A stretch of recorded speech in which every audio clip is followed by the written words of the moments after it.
পীর মুফতি গিয়াসউদ্দিন তাহেরির বিষয় নিয়ে কথাটা বলা, যার কারণ সিলেট হবিগঞ্জ 4 আসন থেকে যখন মোমবাতির প্রতীক নিয়ে উনি দাঁড়াইল এমপি পথে, কিন্তু কিছু বাতিলদের অনেক হিংসা হয়, যার কারণ ওনার গণজোয়ার দেখি তারা এখন কি করবে না কি করবে মানে তারার মাথা দিয়ে শুনে নাই। যার কারণ তাহেরি এমন একটা মানুষ মাহফিলের ভিতরে অলরাউন্ডার, এমনকি বিভিন্ন খেলার ভিতরে কি অলরাউন্ডার।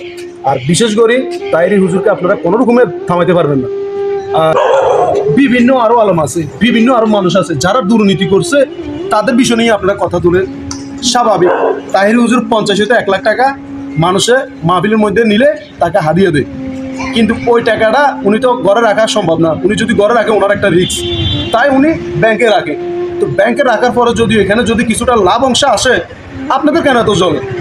আরও আলম আছে তো, আপনারা ওখানে যাই আপনারা ততটুকু করেন। একজন আলমের পিছনে কি জন্য আপনারা লাগছে? ইনশাল্লাহ মোমবাতি জয়লাভ করে ইনশাল্লাহ সংযোগ ভবনে গিয়ে কথা বলবে সুন্নি আকীদা নিয়ে। নারায়ে তাকবীর, নারায়ে রিসালাত।